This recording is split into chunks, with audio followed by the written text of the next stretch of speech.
હાલ ચિતરિયા ગઢવાન ધરાવ પર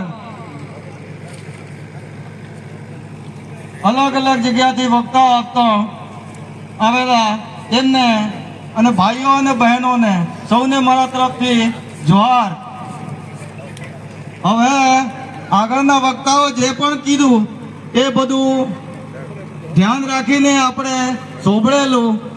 હવે આપણી લાઈન ભક્તિની, એટલે ભક્તિની અંદર બે વાતો કહેવા માંગુ છું કે ઘણા બધા આપણા સમાજની અંદર ભક્તો મહારાજોને એવા હે, પણ એ તમને ભણવાનું અને ગણવાનું નહીં કહેતા। હું કે એ ફલાણી માતા પૂજો, ટેકડી માતા પૂજો, માતા પૂજો, એ માતાઓમાં આપણે કઈ મળતું નહીં। હું ખુદ તપસ્વી આદમી હું, એટલે કોણ ખોળ ઉગાડા રાખીને હોબળી લીજો। આપણે મંદિર કશું નહીં હાલે, મસ્જિદ કશું નહીં હાલે, ગુરુદ્વારા કશું નહીં હાલે, અને સ્કૂલ જે હશે ત્યાં જ આપણને મળશે। એટલે આવા ઢોંગ જે તે કરતા હોય એ ઢોંગી બાબાઓને અને ભુવાઓને પહેલી વાત તો આપણે એમને નાબૂદ કરવા જોઈએ। કારણ કે ગેરમાર્ગે એ લોકો લઈ જતા હોય અને મનુવાદીની સોચ એમાં કામ કરી જતી હોય છે।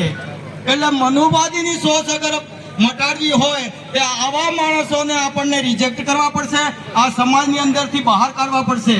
અને ફલાણી ડાકરી ટેકડી ડાકરી તમારા અંદર માનસિક રીતે તમને જોણે પેલા કરતા હોય છે। એટલે આ સમાજને જાગૃત કરવો હોય તો આમાંથી કાઢવા પડશે પહેલી વાત તો, અને શિક્ષણ તરફ વળવું પડશે ને સહી દિશા બતાડવી પડશે। હવે સહી દિશા બતાડવા માટે ઘણા બધા આપણા માણસો છે, એમના પાસે જાઓ અને નાના નાના એવા સંગઠન બનાવો, સંગઠન બનાવીને આપણે કામ કરો। અને આપણે કે ફલાણી જગ્યાએ સંગઠનમાં એ કે નહીં આવે ને જાહે જોણે કે પેલું હે એ બે વધારે જાહે માણસો, એટલે જ્યાં જરૂરત હોય ત્યાં જ નહીં જતા। હવે બીજું, તમે ક્યારે પેલા તો ભ્રમની વાતો કરતા હોય ને આપણે જે કલ્પનાની વાતો કરતા હોય એ આપણે ધ્યાન નહીં આલવાની।